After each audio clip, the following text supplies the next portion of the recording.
Welcome to The Explainer. Today, we're going to be doing something a little different. We're flipping the traditional corporate hierarchy completely on its head. I mean, think about most modern businesses right now. The perks, the privileges, all the top priorities, they almost always flow upward, right? Well, today, we are going to look at a deeply ingrained practice that does the exact opposite. And trust me, it actually reveals the biological foundation of what makes an elite leader.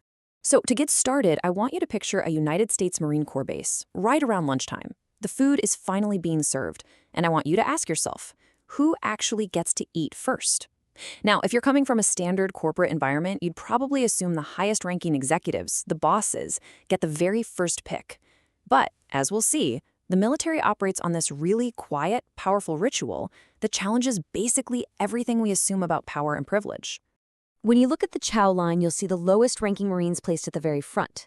Once they've got their food, then the corporals and sergeants follow up, and bringing up the absolute rear of the line, just waiting patiently until every single other person has been served, are the captains, the colonels, and the generals. It's this immediate physical manifestation of putting your team before yourself. Now, you might be thinking, okay, that's probably just some strict regulation printed in a dusty military handbook somewhere, right? Something officers are forced to memorize. But here is the most remarkable part about all this. Across every mess hall in the world, there is absolutely no official rule enforcing this order. Nobody's standing there tracking compliance with a clipboard. Yet, these senior officers consistently wait until everyone else is fed before even picking up a tray. Well, when leadership expert Simon Sinek actually witnessed this unforced, quiet ritual firsthand, it unlocked a really profound truth. In fact, it became the absolute foundation for his best-selling book, Leaders Eat Last. He realized he wasn't just watching people grab lunch. He was watching a masterclass in trust, loyalty, and honestly, the true definition of authority. The core of Sinek's argument acts as an urgent wake-up call, especially for a modern corporate ecosystem that is just so obsessed with executive privilege. His main thesis is pretty simple. True leadership is not a license to do less work while enjoying more perks. No, it's a secret responsibility to protect more. Specifically, to protect the actual people entrusted to your care. And that idea sets up a stark contrast between two entirely different ways of operating. On the one hand, we've got a world that routinely rewards executives for treating people like expendable metrics, literally sacrificing their own teams just to save the quarterly numbers. But if you look at the most resilient elite organizations on Earth, they do the exact opposite. They are led by individuals who would gladly sacrifice the numbers to save their people. So why does this concept of eating last actually work? Well, it's not just a polite gesture or some trendy HR initiative.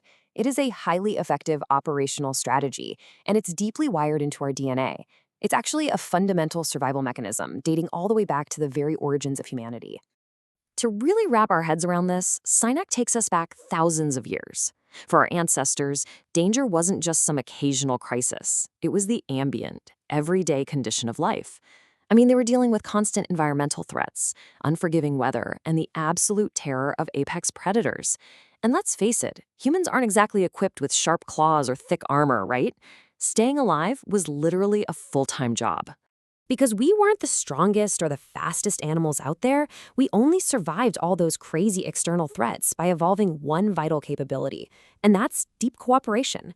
Our survival hinged entirely on trusting the person next to us to watch our backs while we slept and to share their food when the hunting was scarce. And it's this evolutionary need to cooperate that built what Sinek calls the circle of safety. You see, looking out for the most vulnerable people in your group isn't just good management, it is a biological imperative.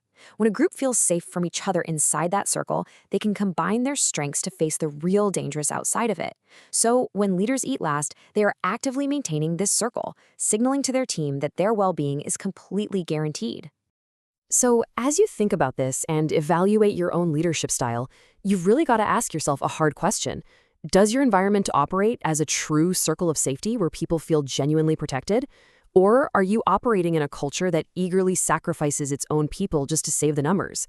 Because at the end of the day, the strength of your organization against all those dangers on the outside is entirely determined by the safety your people feel on the inside. So, who eats first in your organization?